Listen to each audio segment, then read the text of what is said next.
chật na lệ ngil nay nain ca nun công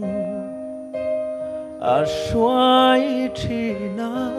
bây say na thari itan kanung hết hin lung hian lalpa cho chuang ro se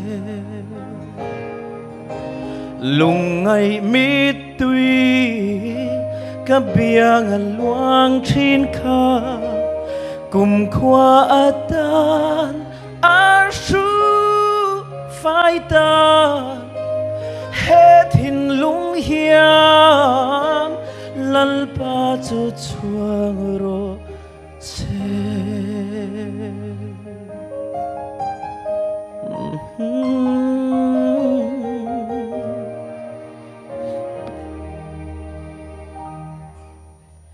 arel thiam nghe ma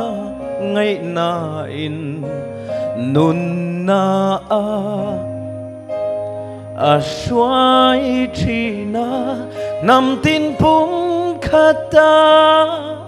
an luan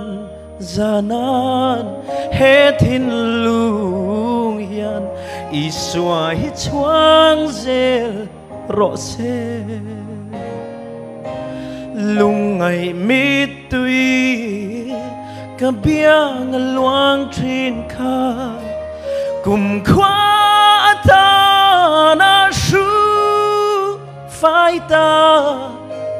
hết hin lung hian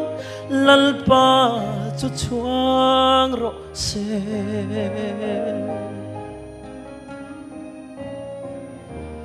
oh hallelujah oh idin thar le ang u Christatan đâu quý về in lalparam dâu tur a chan đam te hian hallelujah i xoay chuang zel ang o lung ngày mi tui ka biang luang trin kha kum khwa atan asu phai ta hết hin lung hian lalpa chu chuang ro se hết hin lung hian lalpa chu chuang ro se